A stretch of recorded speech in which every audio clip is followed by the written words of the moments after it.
Now, where did I put it? Here it is. Welcome to the Toolbox, where we discuss the tools we utilize every day. Yours to use or toss. It's up to you. But I hope you enjoy. Hey everybody, welcome back to Tools for the Toolbox. I am Chance Burles, as you know, and I have another outstanding episode lined up here for you today, and I'm going to start it off the way I always do with, who are you? And what is your military background? Hey Chance, thanks for having me. My name is Wayne Phelps. I'm a retired lieutenant colonel from the Marine Corps. Spent 20 years in, retired in 2018. Did 5 combat deployments split between Iraq and Afghanistan. As part of the initial invasion into both of those countries in 2001 and 2003. Went back for the surge in 2010. Spent most of my time as an air defense officer, and then about 14 years in, I decided I was going to try to be a drone pilot. So transition into that occupation, went through the Air Force's training pipeline, and then went to Hawaii, where I served as an operations officer, an executive officer, and then the commanding officer of a drone squadron. And for 2 of those years, we supported operations overseas, fighting violent extremists with drones and special operations. So it was quite an end to a career. Yeah, that's and quite a duty post, right? Like, oh no, I gotta go to Hawaii. Dang. Yeah, that was one of those things. I volunteered. There was 3 drone squadrons in the Marine Corps. One in 29 Palms, California. One in Cherry Point, North Carolina, and actually the one that was moving from 29 Palms to Hawaii. And I asked my monitor, it's like, hey, can I get orders to 29 Palms? He said, no. I said, how about Cherry Point? He's like, no, but I can cut you orders to Hawaii. And I said, I'm not even going to call my wife on this one. Just go ahead and cut the orders. Let's do it.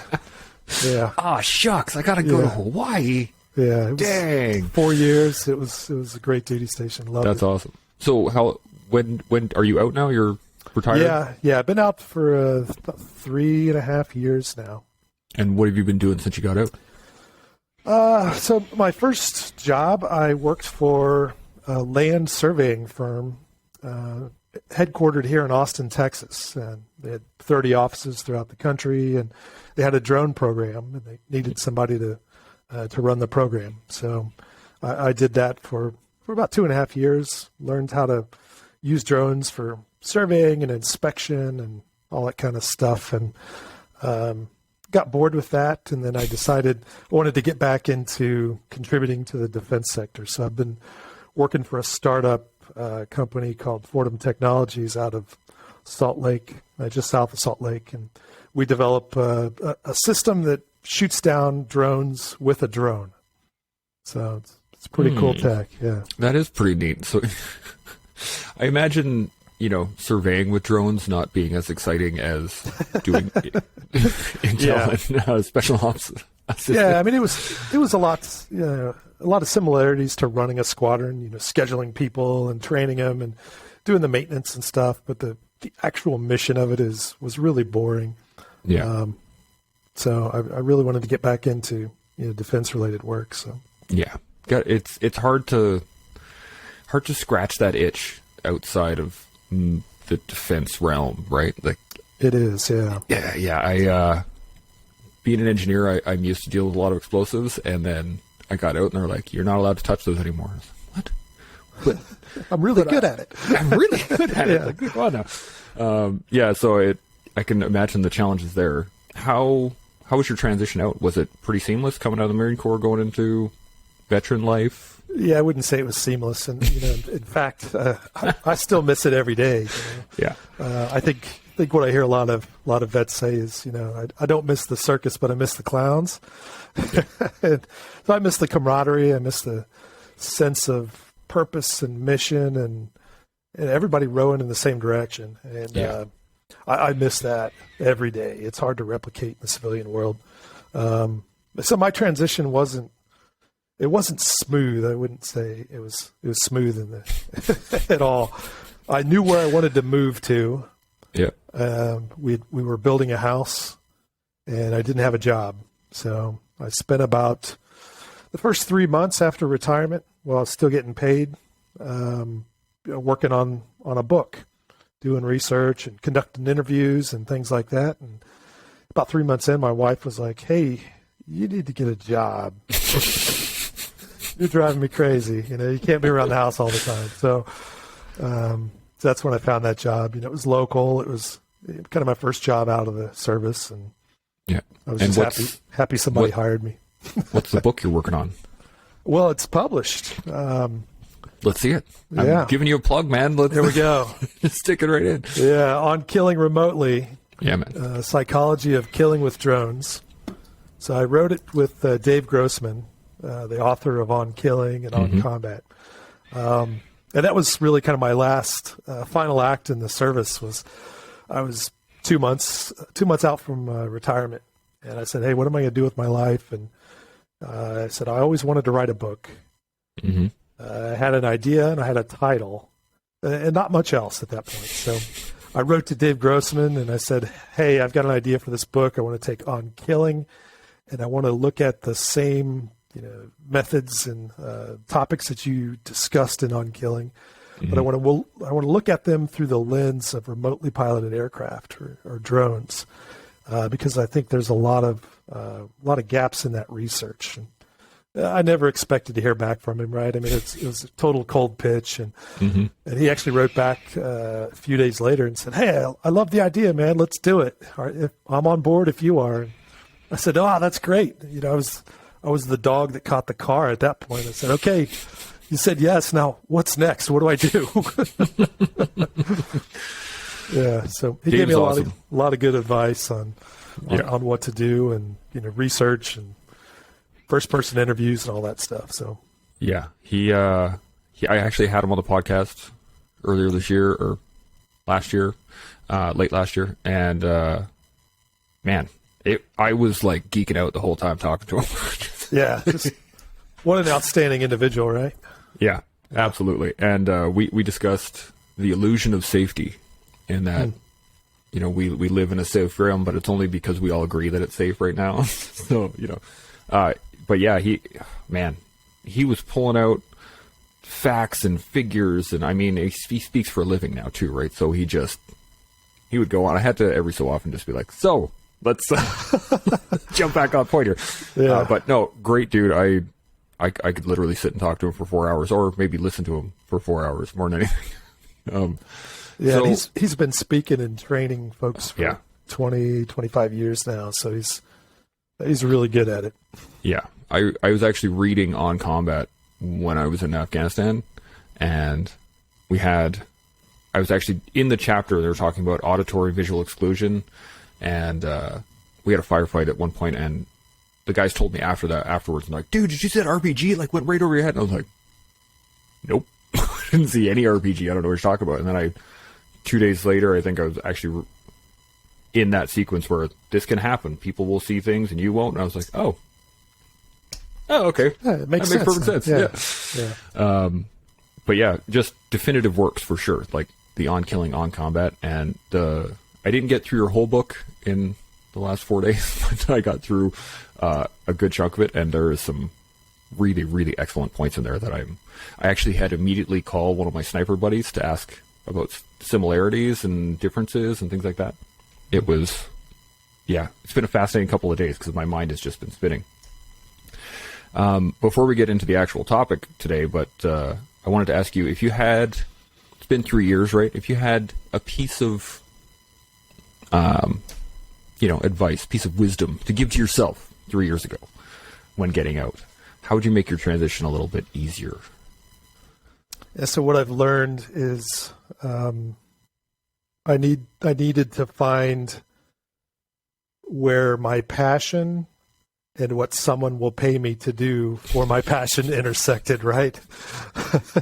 Yeah. I wasn't passionate about my first job, which is why I left. Yeah. And I realized probably about a year and a half into it that I'm not passionate about this. This isn't a long-term fit for me.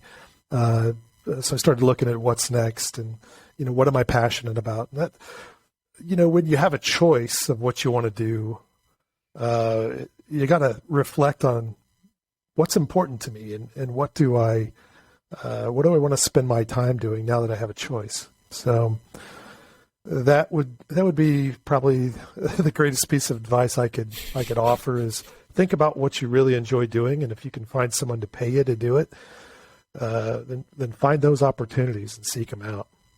Yeah, that's a great point, because it's very difficult to step away from, the military lifestyle of your mission being given to you regularly, right? And then your mission in between those missions is just to get better for the next mission, right? So it's this continual cycle where everyone's, as you said earlier, everyone's rowing the same direction, everyone's pushing towards a thing, but it's difficult when you step off that train and the train keeps going. You're standing there going like, shit, what do I do now? Yeah, I mean, you might be the greatest person in your field, and then the day after you retire, someone else is the greatest person in that field, and they keep going. Right? They don't care. They don't miss a beat.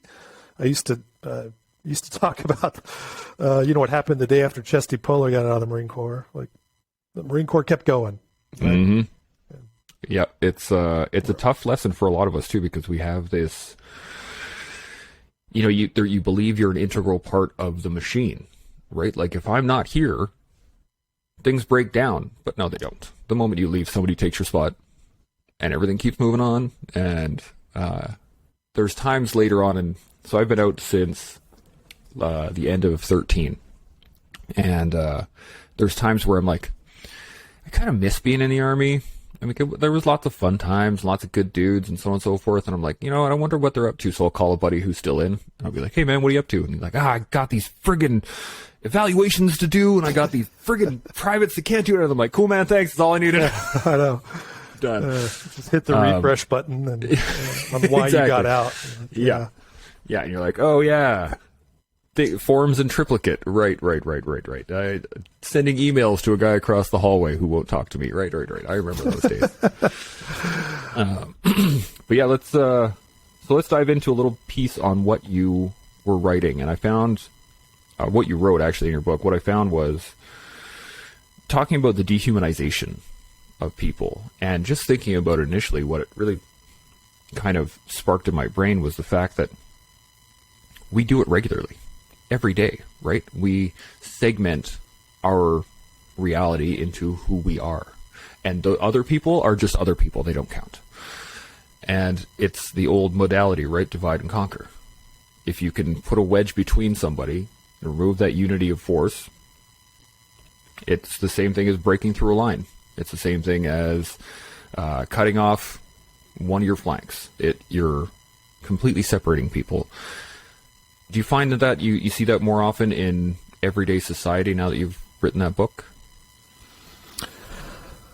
I don't think that I see it in everyday society as much as I did in the military. Yeah, I mean, there are definitely in groups and out groups, right? I mean, but I think what we prepared for in the military was you're fighting, or you're training to fight an unknown enemy. And once we determine who that enemy is, then we do everything in our powers to make them seem evil. And, everything we're doing is just, and what they're doing is unjust. And, our cause is good. And if ours is good, there's no way theirs can be also good. And then we start to use techniques to dehumanize them, both in the way we speak about them, how we refer to them, just simple things like coming up with nicknames, as we've done throughout history of the enemy. This is dehumanizing in nature. And it's done for a purpose, right? Because it's a lot harder to kill somebody that's has a human agency to you, that you can recognize that they're just like you, but they're fighting for the other side. That's a tough bridge to cross, man. And I know I had this discussion with another friend of mine. We were talking about the difference between training levels. So a lot of times you see a wedge between frontline combat troops versus rear echelon, right? We all know the terms and the slang and all the things there.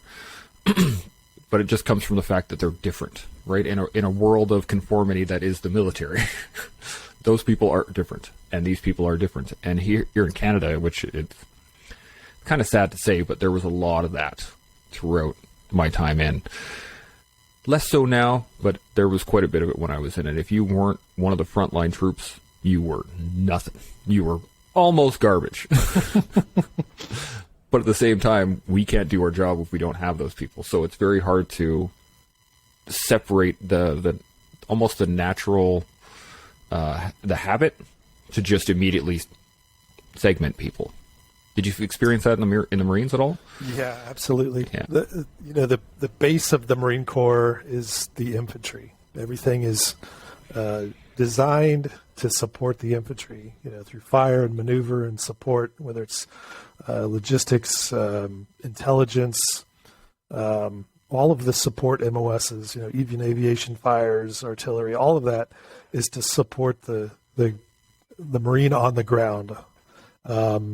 And they know it, right? I mean, they know that they're the focus of effort, and everyone else is considered a pogue, a people other than grunts, things like that, and that's the way it is, and I think that's the way it's supposed to be too. I didn't have a problem with that in my career. I knew my place was to support those guys, and they're taking more risk. Yeah. They're the ones kicking in doors and, doing patrols and raiding houses and attacking objectives and things like that. And anything we can do to make any of those actions easier for them and safer is our job and our role. So I never had a problem with my role in supporting the infantry. Yeah, it's the infantry can get a little stuck up, I guess, or a little yeah, with their importance. We saw a lot of that kind of diminish actually very early on in Afghanistan once we started realizing that you couldn't move anywhere without engineers, right? You needed to have for us, it was actually, you couldn't move anywhere without engineer support. You were actually allowed. And it was challenging for us, at least, because we were, again, used to being a support role. Okay, we're here, we'll blow a door in if you need it. We'll just be over here. Tell us what you need, right? And all of a sudden we're the guys leading the patrols. We're the guys kicking on the doors. We're the guys that are right beside the infantry dudes doing all their stuff. So it does lead to a sense of, can't think of the word, but, and my brain is going to die on me. Anyway, doesn't matter. I think the real trick on it is, at least for myself, is that I've slowly realized that it's great to have infantry, but if you don't have any of the supporting trades, you can't have the infantry. Like, they're just, if they don't have bullets, then, there's not much they can do.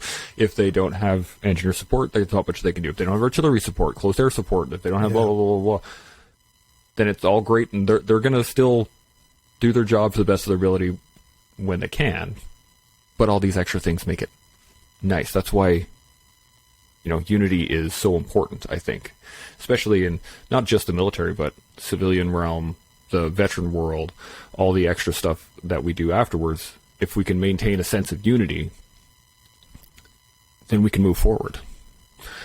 And I think that, it really lends to what's happening right now in Canada, at least. We have the whole Freedom Convoy, we've had emergency measures put in place, we've had a whole bunch of stuff done that has been separating us between, east, west, politicians, blue-collar workers, blah, blah, blah. There's lots of lines being drawn.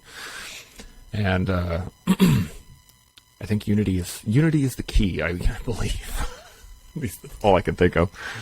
Do you see that much in the States? Like, I know there's the Republican-Democrat divide that's pretty hard, but I always take the news with a grain of salt, right? Like, so on the ground between the average person, do you see a lot of back and forth down there? I think that's a interesting point, because if you believe the news, you would think that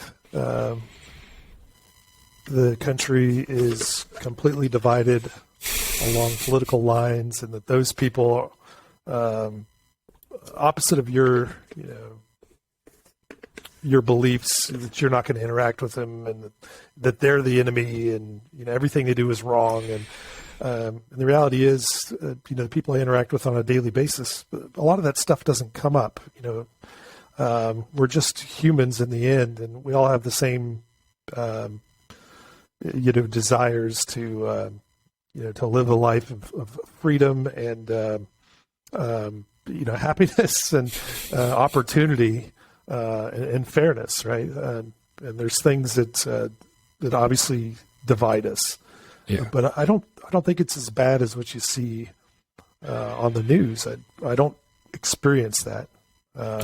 And maybe I live a sheltered life. I don't know. But I agree with you, because most people that I talk to, it's actually kind of funny, because I have my mom's side of the family are like hippies. They're super new age kind of people. My dad's side of the family are all ranchers. They're all very conservative style of people. But we don't hate each other. We don't talk about stuff that makes people riled up. We just, oh yeah, what's going on? It's pretty crazy over in Ottawa, right? Yeah, it's pretty crazy. Like, there's no, I see it on the news more than anything. And it's kind of funny, because I think it's doing slowly to the people that still believe the news and still really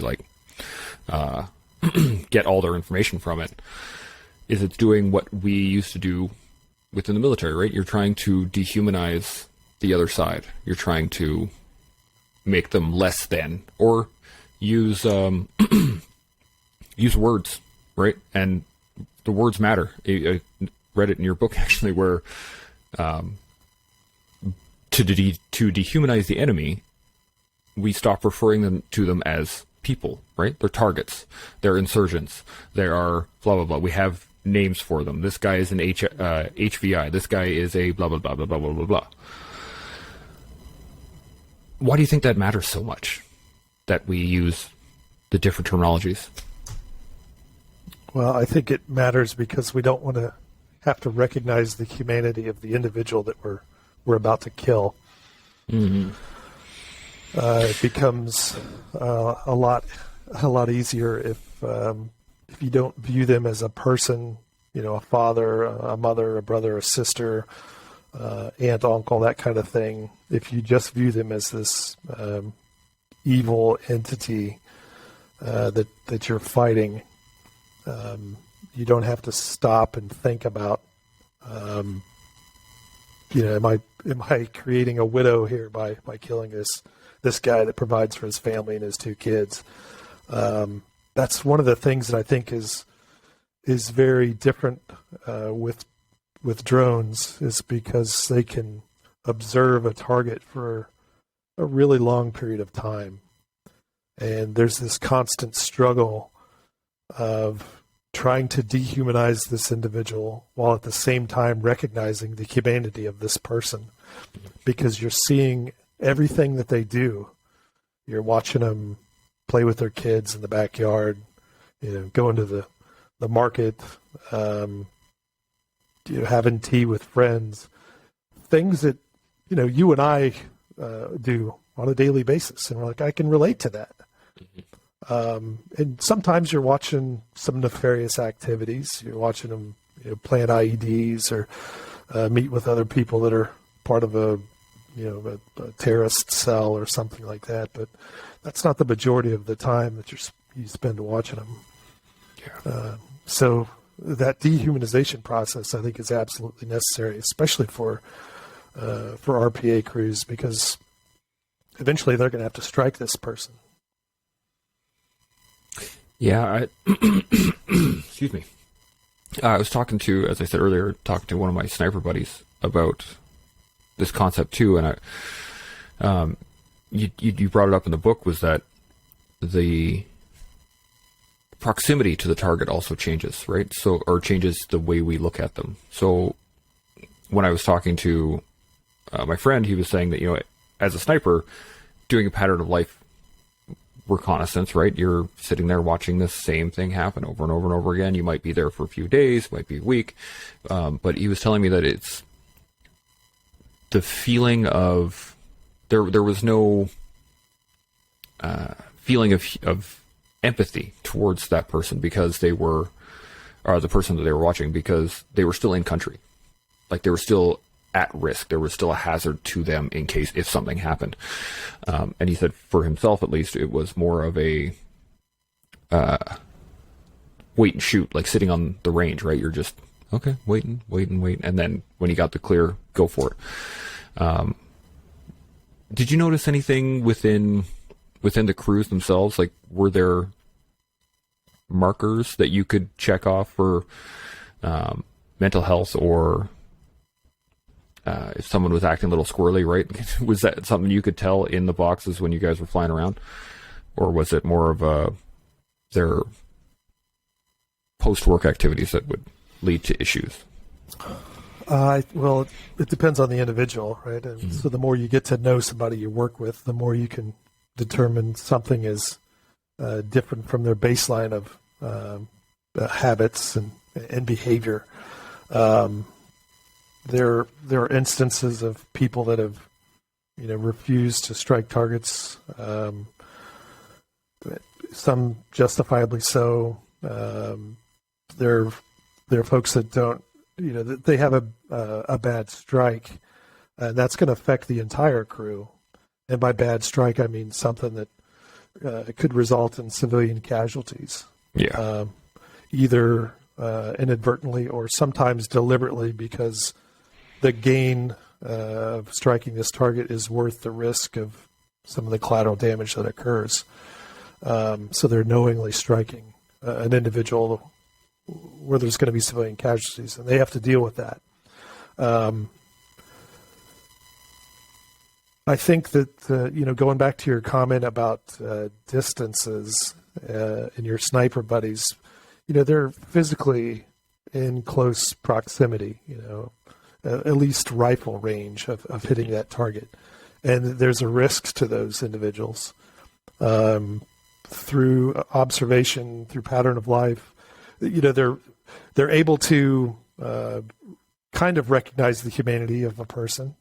They'll see them doing some things that normal dudes do, but there's still that risk which overrides that humanity.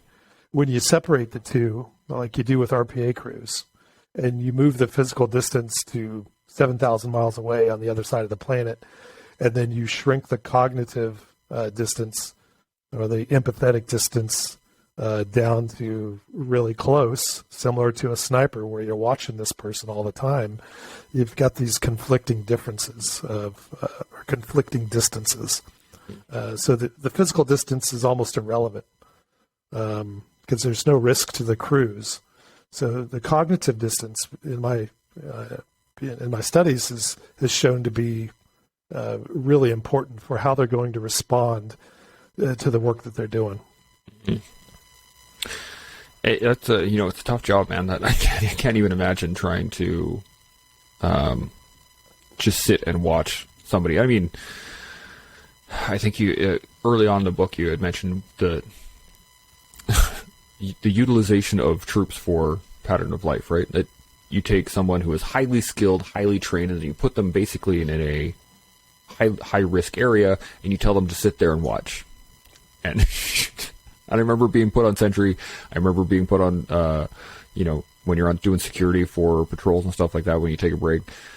And it sucks. You're literally staring at a wall for hours and hours. And you're just like, oh, this is great. And, or you're staring down one hallway or one street or corridor or whatever. Like, I remember staring at this one open field, and we were building Route Brown, or basically it got changed to Route Hyena, and we used to go out there and do security for the workers to do the work, and we would sit there staring at this open field like for days and days, and eventually we started to watch the grapevines start to grow every day. You'd wow. come back and they'd be more, and we're just like, oh God, what are we doing? Wasn't that the nature of combat, though? I mean, it's hours and hours of boredom interrupted by brief periods of excitement. Yeah. Did you notice with the RPA crews, like, were there distinct, what's the friggin' word for it? My brain is just failing me again, but the parasympathetic, there we go. Parasympathetic responses, did you see that very much in flight ops and stuff like that, when they're hitting targets, when they're not hitting targets? Did you see the variables between the people? Was that an easy thing to spot? Or? Yeah, so one of the things that I thought was really interesting was the physiological responses that people had. You'd mentioned when we were talking about auditory exclusion, time distortion, memory loss, things like that, right? Things that happen when you're in a face-to-face lethal encounter. That's Grossman talks about it on combat for both law enforcement and military folks. And what I found interesting was that there was a similarity to RPA crews that had struck a target, that they would have similar physiological responses, auditory exclusion, memory distortion, time or memory lapses and time distortion. Sometimes they would throw up, just things that you would think it's not intuitive that if you're striking a target from 7,000 miles away, that you're going to have the same response as if you're face to face. And that's why I really think that the cognitive distance or the empathetic distance is almost equally as important as the physical distance for how, what the mind believes, the body perceives, is what I put in the book. Mm-hmm. So cognitively, they're in the fight. They've got an aircraft that can fly for a really long period of time and observe the target. They've got a high definition camera that can zoom in and just capture just crazy details. Yeah, so it's tough. I mean, we relied quite a bit on the Predators and Reapers when we were overseas, because the Canadian UAV program was not great. we had one that we had to launch off of a like a giant crossbow, basically. Yeah. And it sounded like, we called it the Flying Skidoo, because you could hear it for miles whenever it was circling around. So it didn't really do anything until we eventually figured out that, and I say we, like the Canadians, I was not part of this at all, but was that we figured out that we would fly around, and then as soon as the noise went away, like ours landed, everyone would come out again. So they would hide the moment they heard our UAV, and then they would start doing stuff as soon as it went away. What they didn't realize is that we then had Predators or Reapers above that one. So as soon as ours disappeared, they would still be, we would still have some sort of intelligence gathering abilities there. But yeah, those things were awesome. Those, like, they saved our asses a couple of times. The one question I really had, so when I got back from Afghanistan and I started noticing that I had my own issues, was that I had hard extremes of thought, right? It was always, this is the way things are done, period. There was no gray areas. It was my way, or it was actually my way and everyone else's way is shit, because this is the way I'm going to move forward. And that's what caused a lot of the issues, to manage my own post-traumatic stress and trying to deal with the depression that comes with it and all those things, was that my thoughts were always extremes. It was always one or the other. It was either this is horrible or this is amazing, and it was always back and forth. Did you find the flight crews start to fall in line with that, where it was more of an extreme reaction to targets, or lack of reaction, I guess? Yeah, I think there's a spectrum of responses that people had, and I actually outlined that in the book. I did a survey of 254 people across all services and different types of drones and how they responded to killing. And what I found was, the vast majority of folks had what I would consider positive responses.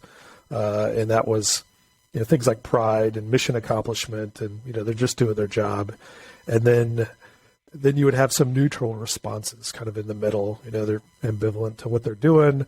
They're not super proud of their work, but they're also not, visiting the wizard after the flight.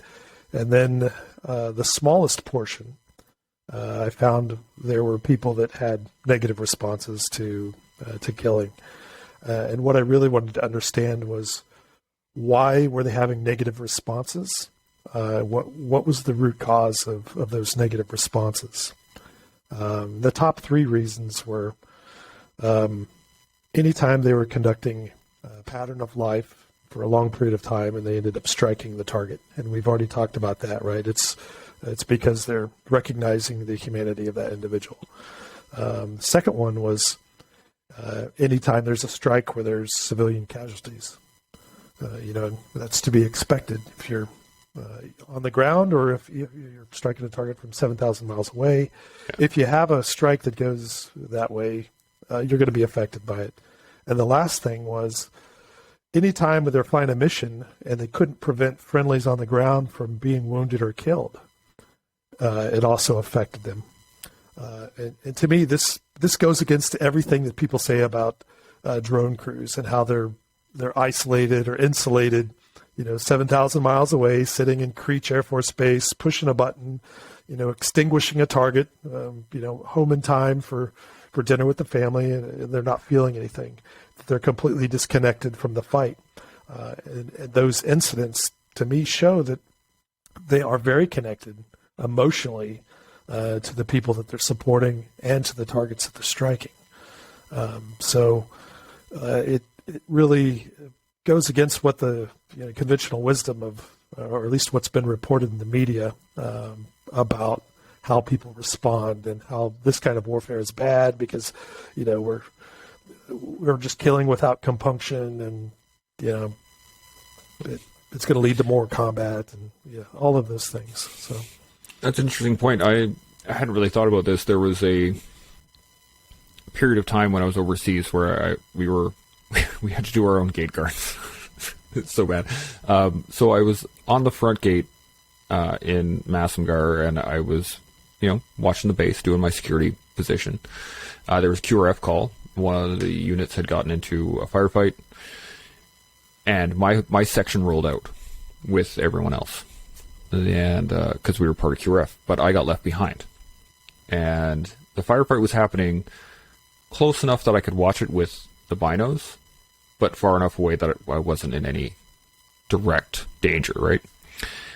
And at one point, some smoke started rolling up, and one of the labs had been hit by a 82 mil recoilless, and it punched the armor. It was not a great scene, and all I could see was the smoke rolling up, and I could see the outline of a lav, and it looked like my engineer lav, because ours were slightly different than the infantry ones. And just sitting there watching from the binos was heart-wrenching, because I'm not involved in it.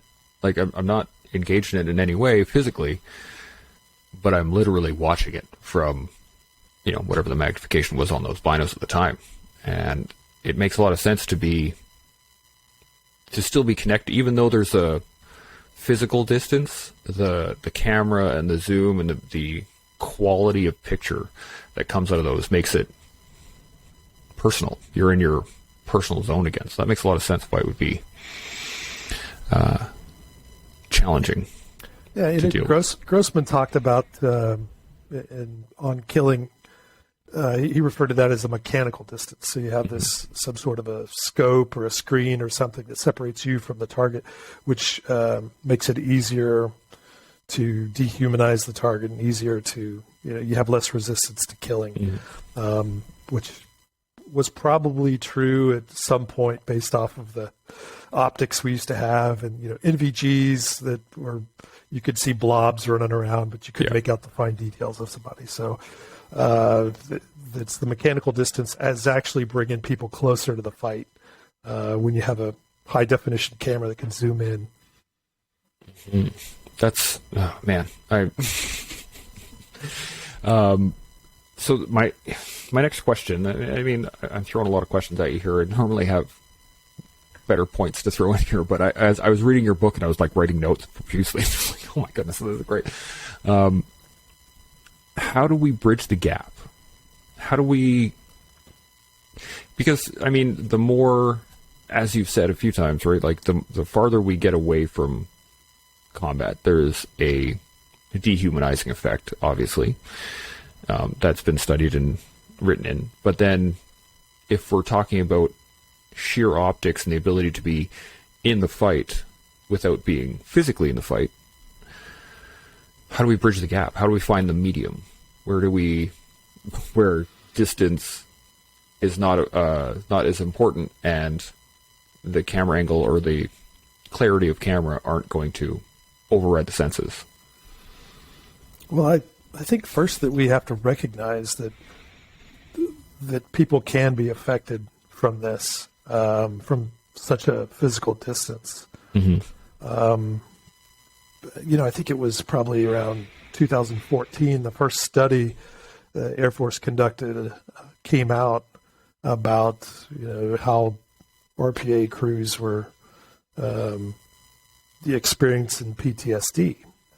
And then, of course, everyone came out and like, oh, I can't believe that these video game jockeys are having PTSD. They're not even at risk, and they're sitting back there drinking coffee in the rear. And, and what I try to convey in the book is like, their suffering doesn't diminish your suffering if you're forward, right? Everyone experiences combat differently. And just because they're experiencing something that is different than what you experience in combat doesn't mean they're also not suffering. So I think we first need to recognize that it's possible that people suffer from PTSD from flying drone missions and striking targets and all of those other things. And it's the worst offenders are our own service members. Right? They say, "Oh, you're just playing a video game, or you're not real pilots." Or if that's the case, then why are Reapers and Predators? Why have they been so in demand over the past 20 years? Mm-hmm. If this isn't an asset that we value and that we need to fight, it absolutely is. The Air Force trains more RPA pilots than they do man pilots, and have for quite a while now. The pipeline is huge to churn these pilots out and sensor operators. And there's a whole enterprise of intelligence analysts that support it too. So we've got to recognize it, and then we've got to come up with better solutions for how we're actually employing these crews. They're on shift work, that rotating shifts. Sometimes it's every 6 weeks you shift from day to nights or mids, and your circadian rhythm is jacked up, right? By the time you're finally feeling like you're used to the shift, then you switch back again. So you're in this perpetual state of jet lag. And I don't know about you, Chance, but I'm not my best person. I'm not my best self when I am tired or exhausted or jet lagged, or I tend to make poorer decisions, and there's studies that show that there's breakdowns in ethical decisions the more tired people are in situations like that. So if we build a system where people are not as sleep deprived, that's one way to deal with it. Another way too would be to have a break in combat operations. You probably experienced some dwell time when you came home. You probably had some time off. You weren't focused on training. You could focus on family life and just recovering from the rigors of combat. Mm-hmm.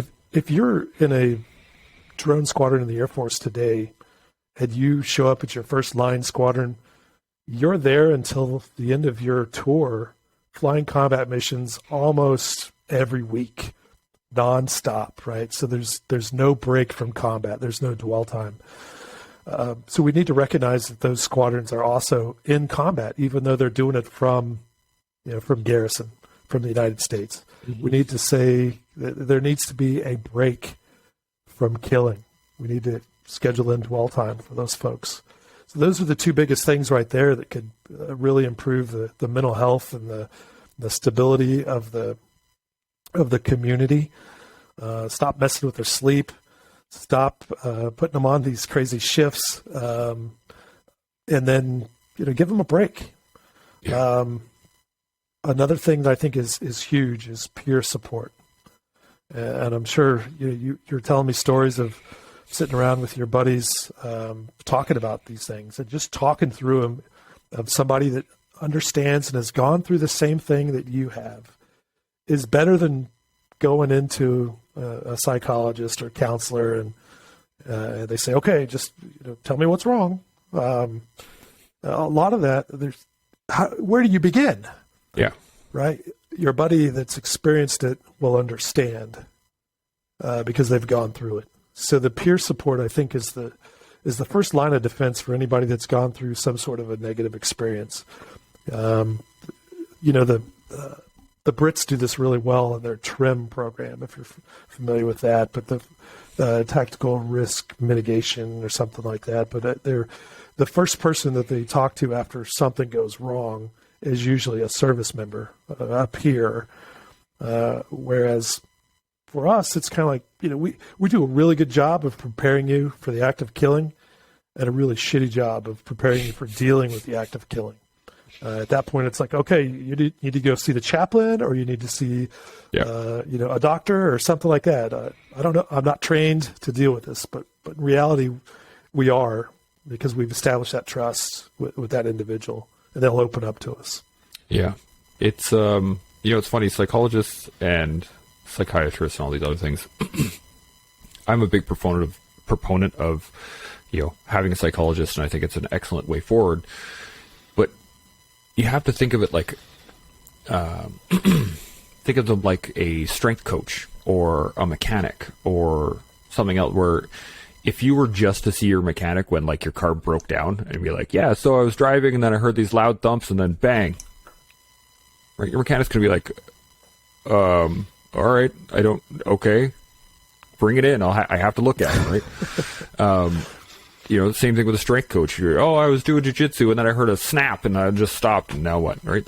They need to do baselines. They need to figure it all out. They have to go through a process, and that's great because over time it leads to better maintenance, right? If you have a psychologist and you see them regularly, then you can keep up with that, and you keep your maintenance schedule.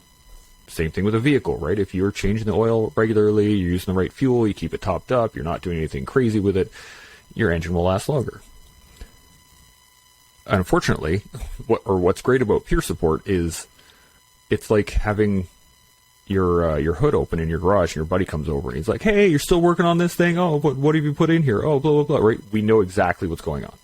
Yeah. So as you said, there's an immediate trust. There's immediate. It's why I love talking to other vets, and it really doesn't matter. I mean, I've talked to Brits, I've talked to Aussies, I've talked to Americans, I've talked to Canadians.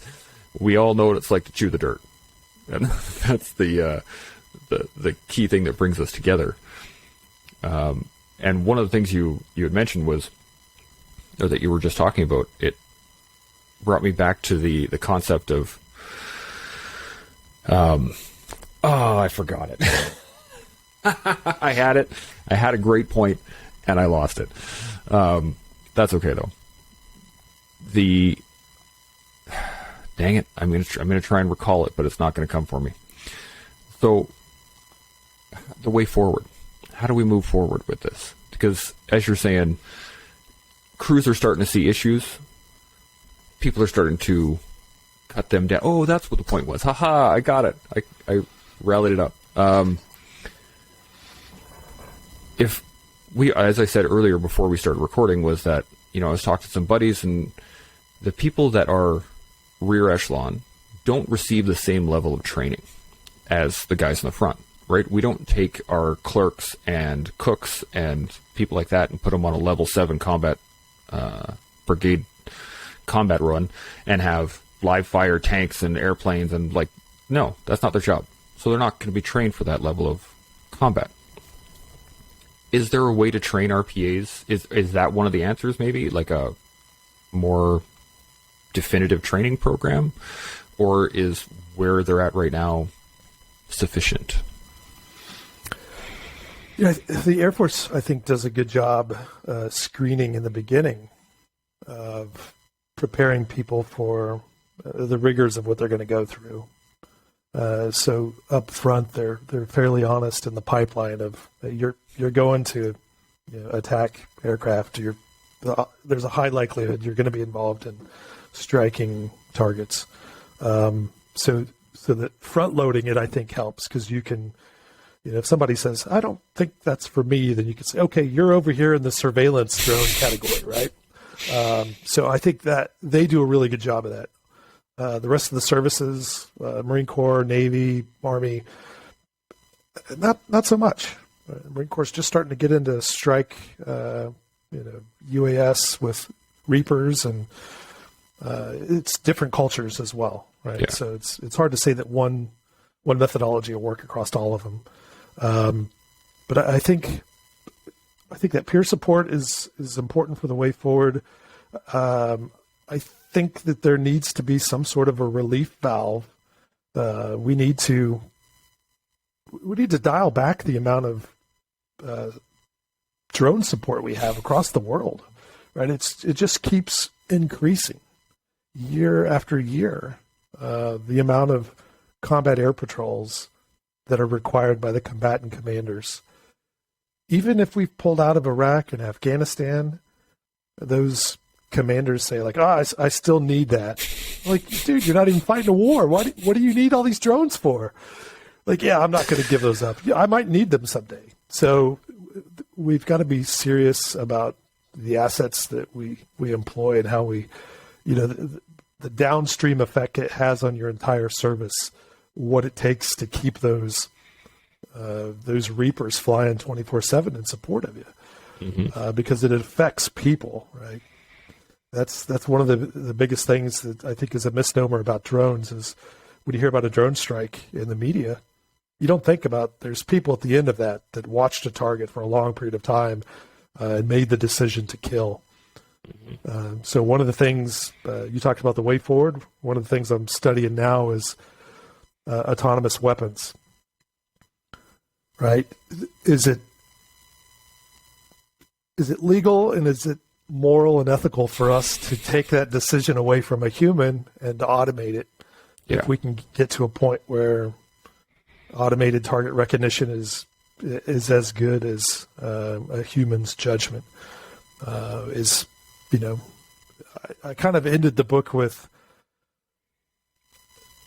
a warning where I said, we're kind of moving in this direction of automated weapons or autonomous weapons.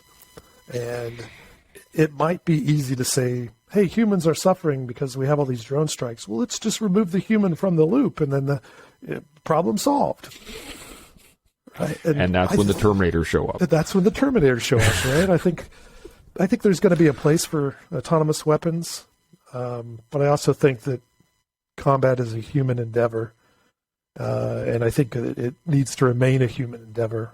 Yeah, and this is obviously a personal opinion of mine, but there has to be a cost to it. Yeah, and we pay that cost, right? We can't pay the cost in robots. No, I completely agree. I think it actually behooves a nation to see the damage war creates. Right? If you have veterans that are struggling, it behooves the nation to see that because they will not go lightly into doing that again, right? One of the reasons why I'm such a big proponent of veteran business and veteran, stuff, and I've said it many times, we're living in this really cool veteran renaissance right now because you have people building their lives after service, and it shows the nation the cost, as you said. Like there is a physical, mental, spiritual, psychological cost to every action that the government decides to take, and if they don't see it,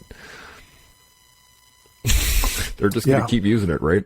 Yeah, it makes it easier to charge into war the next time if the cost is hidden from them.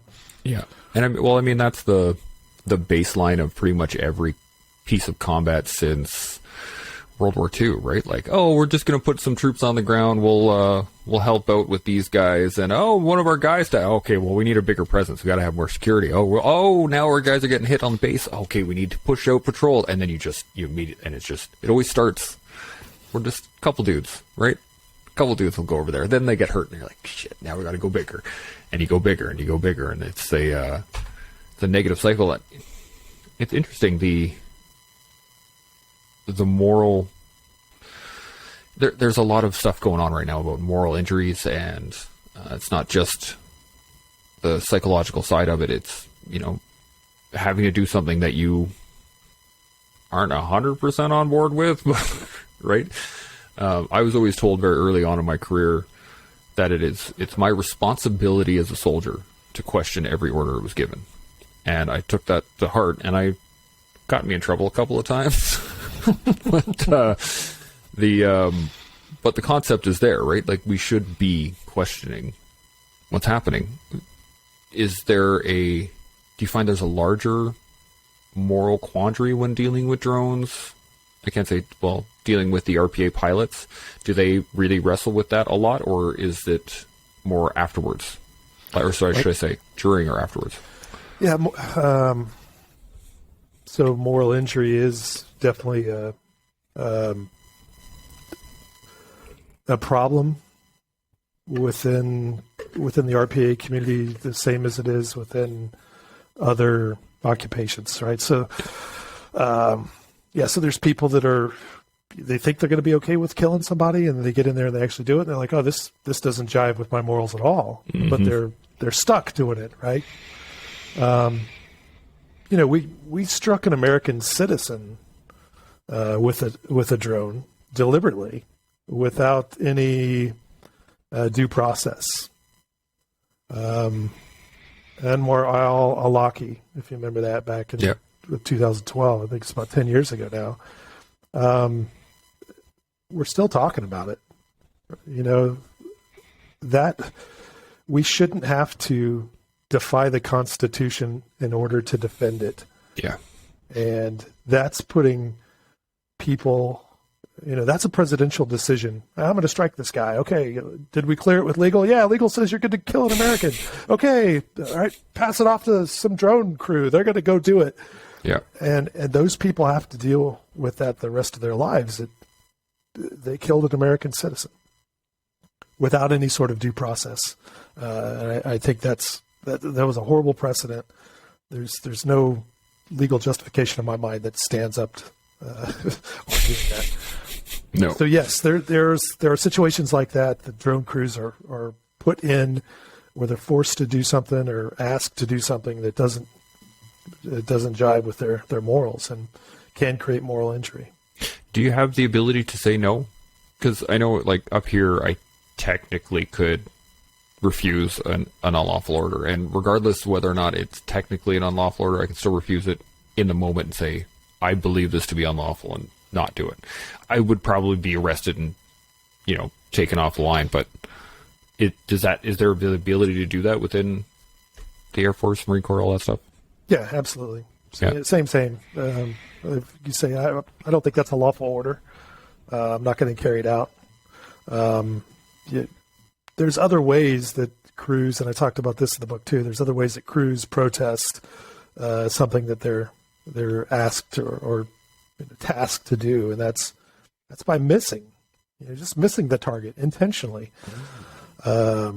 Same as Grossman talked about it on Killing. Hey, there's the enemy, fire at him, and they're like, well, I'm just shooting over their heads. Yeah. So that's the soldier's protest of, I just suck. I'm really bad at aiming. It was the wind. There was a cross draft. I don't know what happened. Yeah. So there have been instances of that, and I've talked to a few crews that have told me that that's how they protested. Like, okay, I'll prosecute your strike, and they just missed the target. I'm out of gas. I got to go home. It says full. Yeah, that gauge is faulty. Don't worry about that. Did you? The big question I guess I really have about drones or the crews is, did you see a difference between crews that were deployed versus at home? So, like, if you had one of those ATCO trailers, one of the ISO trailers with the crew set up in Bagram or in Kandahar or wherever, did you see any difference between response or issues or like that just from being in country versus not? Yeah, so the services all employ drones differently. The Air Force does what's called remote split operations, where they have the people flying the tactical portion of the mission back in stateside, and they have a launch and recovery element closer to theater. So they still have some people that go forward and do the launch and recovery element, and then those people will come back and they'll sit on the tactical portion after that deployment's done. The people I interviewed that did that went forward and then came back said they had a better appreciation of what they were doing and had less issues from the ones that I talked to. Army and the Marine Corps typically forward deploy our crews, so you might be far away, but you're still in country. So you're still going to the same chow hall. You're still getting indirect fire on the fob. All those things still apply to them. So they're connected physically to the fight a little bit more so. Yeah, I always thought the best way to make sure that people keep their head in the game is to put them in the game. Right? It's real easy to talk shit from the sidelines. It's a lot harder when you have some skin in the game. Man, we've been rolling for just a little bit over an hour now. I can't thank you enough for being on here, man. It has been an absolute pleasure. The book you wrote was fascinating. And where do you have social media, anything like that, where people could follow you, find out more about it? LinkedIn or WaynePhelps.com is my website. So either one of those. Wicked. And books you can get anywhere, right? I imagine. Yeah, Amazon, Barnes & Noble, most places you can buy books. There's ebook and audio or audible version as well. So. Oh, awesome. Do you read it? No. I was a Marine, man. I could barely read. Come on. You know this. Well, I mean, you're working the computer pretty well. I figured maybe you're talking into your mic. No, it's good. Again, I can't thank you enough, man. It has been my absolute pleasure having you on here. You're actually the first person that has ever contacted me about being on the show. I've always been, so thank you very much, because this is awesome. I really enjoyed it, Chance. Thanks. Fascinating stuff. I can't wait to read more of the book, and then I'll probably email you back and really have you more on, because I only made it through about 3 chapters. No. I made it through the dehumanizing chapters, and then like 4 or 5 of the first chapter. Doesn't matter. But any last points? Anything we missed before we shut her down? Can you think of? One of the things that I always say, if you take anything away from the conversation about drone crews, is that what I think is really harmful to the community is to compare the work that they do to playing a video game. Right? It's a profession done by professionals that are trained in this, and to compare the taking of a human life to playing a video game is absolutely false. So we got to stop doing that. And that's one of the first things people say. Oh, you're a drone pilot. It's like playing a video game. Like, except we kill people for real, right? Yeah. So I try to beat that drum every time I talk about it. It's not a video game. It's remote combat. Yeah, it's real. That one of my biggest things that I say recently is to always be thinking, always be trying to figure out how you feel about something, because if you just make snap decisions, then you get statements like that, right? It's just like, oh yeah, it's just like playing a video game. Or we were talking about comparisons earlier, right? Oh, that guy didn't see shit because he was behind the lines, he was sitting in CAF doing whatever. Doesn't matter. Trauma is trauma. You can get, you can suffer from PTSD from a car crash just as easily as from a gunfight. You can, from watching somebody, I remember watching a documentary and the lady was talking about post-traumatic stress, but this particular example they had was a lady who had to watch her father die because he had a heart attack and she didn't know CPR. So she just sat there and watched him die as the ambulance came in. There was nothing she could do, and she suffered post-traumatic stress. Like, absolutely. So to compare trauma is ridiculous. Someone is saying that they're were affected by a traumatic event. Yeah, believe them. It's not a suffering competition. Right? Exactly. And yeah, I say, you can just as easily drown from 2 feet of water as 20. So, I mean, technically it takes like 2 tablespoons you can drown in. So, to compare makes no sense. It just, we all have our own way of life. We all have our way through life, and we all have to just keep figuring it out as we go, right? But yeah, at least the first time around. At least the first time around. Hopefully the second time's better. Maybe we'll see what happens. Yeah. But with all the stuff going on lately, we might have to, knock some rust off from the old skills and have to get back into it pretty soon. But we'll see what happens the next little bit. Yeah, again, thank you so much for being on here, man. It has been an absolute pleasure. Thanks, Chance. Really appreciate it. My pleasure. That concludes this episode of The Toolbox. I really appreciate y'all listening. It has been my pleasure bringing you this awesome guest. If you like what you heard, please like, share, subscribe, and do all that awesome stuff. And I hope you can use some of the information that was offered. To all those putting on the line every day, first responders, military, veterans, civil servants, you guys are keeping us safe and keeping the country running. I really appreciate y'all. Hope to see you next time. Till then, stay open, stay humble, and stay focused.